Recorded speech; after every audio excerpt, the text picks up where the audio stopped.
Hello welcome students. Last class में हमने पढ़ा था एडवर्ब के बारे में कि एडवर्ब सेंटेंस में यूज़ किस लिए होते हैं। तो हमने पढ़ा था कि एडवर्ब सेंटेंस में यूज़ किस लिए होते हैं। Adverb is a word used to describe a verb and an adjective in the sentences. मतलब एडवर्ब का काम क्या होता था, सेंटेंस में हम लोग यूज़ करते थे डिस्क्राइब करने के लिए वर्ब्स को और एडजेक्टिव्स को। अब एक्शन मतलब वर्ब्स जो थे सेंटेंस में, अगर वो क्या करते थे, क्या डिस्क्राइब करते थे कि एक्शन किस तरह से हो रही है, मतलब सेंटेंस में जो एक्शन हो रही है वो किस वे में किस तरह से हो रही है, ये हमको पता चलता था एडवर्ब से। और इसके बाद वो एडजेक्टिव में क्या करते थे, वो एडजेक्टिव के डिग्री ऑफ इंटेंसिटी बढ़ाते थे, मतलब उसकी तीव्रता बढ़ाने का काम करते थे। कौन? एडवर्ब। किसमें? सेंटेंसेस में। किसकी? वर्ब और एडजेक्टिव्स की। ठीक है, जैसे हमने एग्जाम्पल्स भी सॉल्व किए थे। और उसके बाद लास्ट क्लास में हमने पढ़ा था प्रीपोजिशन के बारे में। मैंने प्रीपोजिशन का आपको बस छोटा सा इंट्रोडक्शन दिया था। आज हमको प्रीपोजिशंस को डिटेल में पढ़ना है। प्रीपोजिशंस क्या होते हैं, किस तरह से यूज होते हैं, और कुछ उसके एग्जाम्पल्स भी देखने हैं। तो देखो, सबसे पहले प्रीपोजिशंस क्या है। It is use to link noun and pronoun with other words. मतलब सेंटेंस में नाउन और प्रोनाउन को अदर वर्ड्स के साथ ज्वाइन करने का काम कौन करता है? प्रीपोजिशंस। मतलब प्रीपोजिशंस सेंटेंसेस में नाउन और प्रोनाउन को अदर वर्ड के साथ ज्वाइन करने का काम करते हैं।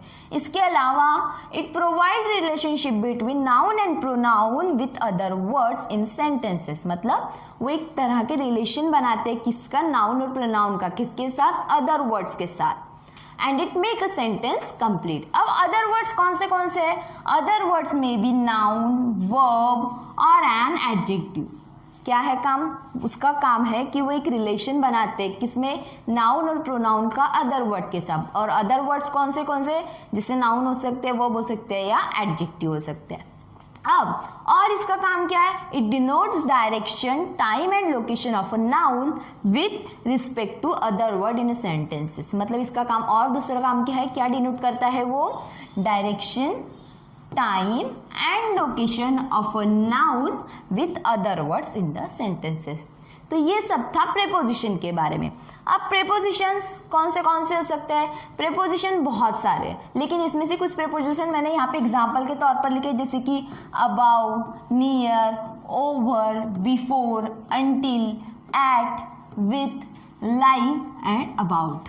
ये कुछ प्रीपोजिशंस है, इससे ज़्यादा भी है, लेकिन हमने बस यहाँ पर इतने ही मेंशन किए। अब जैसे कुछ प्रीपोजिशन को लेकर मैंने एग्जाम्पल मतलब एक सेंटेंस बनाया है, जिसमें ये जैसे at, between, but, above, on, ये प्रीपोजिशन सेंटेंस में यूज हुए हैं। यहाँ पे मतलब सेंटेंस में मैंने ऑलरेडी जो प्रीपोजिशन है वो पहले लिखा हुआ है, बाद में उसका सेंटेंस में यूज किया है ताकि आपको पता चले। जैसे कि पहले लिखा है हमने एट, तो सेंटेंस में हमने क्या बनाया है? She was at home. अगर इस सेंटेंस के नीचे आपको इसे अंडरलाइन किया होता और आपको पूछा जाए कि सेंटेंस में ये जो अंडरलाइन किया हुआ वर्ड है वो क्या है, तो आपको बता सकते हो कि ये क्या है? प्रीपोजिशन है। क्या है? प्रीपोजिशन। अब जैसे कि दूसरा एग्जाम्पल यहाँ पे लिखा है बिटवीन। अब सेंटेंस को हमने बनाया है, क्या लिखा है इसमें? My home is between library and bank. तो यहाँ पे बिटवीन क्या है? बिटवीन है हमारा प्रीपोजिशन जो हमने इस सेंटेंस में यूज किया है। उसके बाद कौन सा प्रीपोजिशन यूज हुआ है? और बट। अब बट का देखो, बट को सेंटेंस में यूज किस तरह किया है? We are hungry but the fridge is empty. मतलब यहाँ पे दो फ्रेजेस मतलब दो सेंटेंसेस को यहाँ पे यूज किया है, दो क्लॉजेस को यहाँ पे यूज किया है ज्वाइन करने के लिए। किसके साथ ज्वाइन किया है? बट के साथ। ठीक है। अब जैसे अबाउ को यूज किया है, a plane is flying about the village. यहाँ पे हमने एक और प्रीपोजिशन का यूज किया है। जैसे कि ऑन, अब ऑन को यूज किया है, the pot is on the table. अगर आपको इस तरह से अंडरलाइन किए हो इस वर्ड्स के नीचे और आपको बोला जाए कि सेंटेंस में मतलब ये क्या है, या फिर अगर आपको इस तरह का सेंटेंस दे और आपको बोला जाए कि आपको प्रीपोजिशन बताना है, तो ये रहे आपके प्रीपोजिशन। प्रीपोजिशन सिर्फ इतना ही नहीं, इससे ज़्यादा भी है। बस आपको इतना याद रखना है कि प्रीपोजिशन का काम क्या है, वो क्या करते हैं। वो नाउन और प्रोनाउन को अदर वर्ड्स के साथ ज्वाइन करने का काम करते हैं।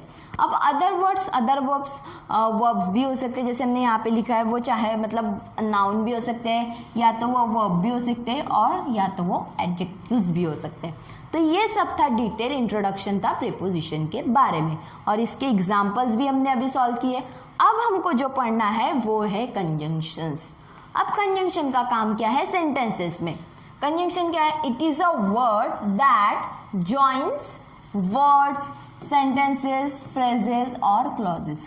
मतलब सेंटेंसेस में अगर हमको वर्ड्स को ज्वाइन करना है एक ही सेंटेंस में, या हमको अगर दो सेंटेंसेस को एक करना है, या हमको फ्रेजेस को ज्वाइन करना है, या फिर हमको दो क्लॉजेस को एक साथ ज्वाइन करना है सेंटेंस में, तो हम एक कंजंक्शन उसमें ऐड करके दो सेंटेंसेस को ज्वाइन कर सकते हैं। जैसे कि आप यहाँ पर मतलब जैसे देखो कुछ मैंने यहाँ पे कंजंक्शंस लिखे जैसे कि बट, एंड, इट, और, because, nor, although, unless and since etcetera. ये सभी जो है वो कंजंक्शंस है जो हम सेंटेंस में यूज करेंगे। क्यों या फिर किस लिए यूज करेंगे? अगर हमको दो वर्ड्स को ज्वाइन करना है सेंटेंस में, या दो सेंटेंसेस को, या दो फ्रेजेस को, और या फिर हमको क्लॉजेस को अगर सेंटेंस में ज्वाइन करना है तो हम उसके लिए कंजंक्शन का यूज करते हैं। जैसे for example here, look here, जैसे कि हमने यहाँ पे एग्जाम्पल लिखा है she bought a shirt and book. अब इस सेंटेंस में हमारा कंजंक्शन क्या है? इस सेंटेंस में हमारा कंजंक्शन है एंड, जो इन दो वर्ड्स को एक साथ ज्वाइन करने के लिए सेंटेंस में यूज हुआ है। She bought a shirt and a book, मतलब एंड हमारा क्या है? यहाँ पर एंड हमारा जो है वो है कंजंक्शंस। अब यहाँ पे कुछ और भी एग्जांपल्स है। देखो अभी यहाँ पे क्या करना, आप लोग थोड़ा सा वीडियो को पॉज करना, सेंटेंस को रीड करना अच्छे से, और खुद से मतलब यहाँ पे चेक करने की कोशिश करो कि यहाँ पे कंजंक्शन हमने कौन सा यूज किया है। आप लोग खुद से ट्राई करो। वैसे तो मैं बता रही हूँ कि यहाँ पे कंजंक्शन क्या है, लेकिन आप वीडियो को थोड़ा पॉज करने का मतलब वीडियो को थोड़ा पॉज कर लेना और खुद ही पहले सेंटेंस को लिखकर अंडरलाइन कर लेना कि यहाँ पे कंजंक्शन कौन सा है, और उसके बाद मैं तो आपको बताऊंगी कि यहाँ पे कंजंक्शन कौन सा यूज किया है।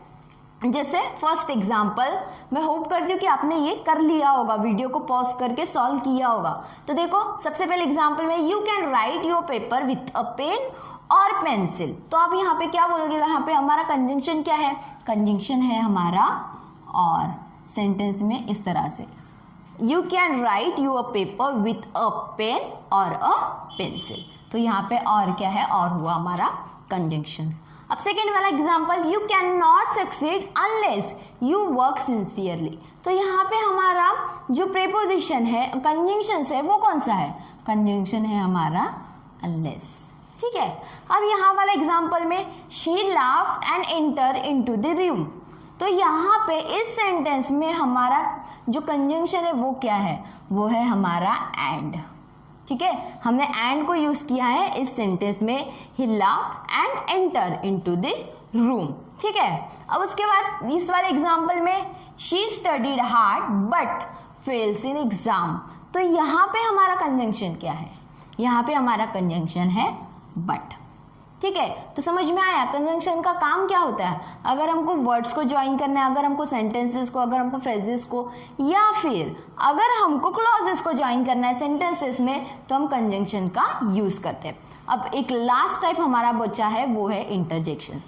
अब तक हमने 7 टाइप्स कंप्लीट किए। सबसे पहले हमने पढ़ा था नाउन के बारे में, उसके बाद हमने पढ़ा था प्रोनाउन के बारे में, फिर हमने देखा था, क्या देखा था? हमने देखा था कि एडजेक्टिव्स क्या होते हैं, फिर हमने देखा था वर्ब के बारे में।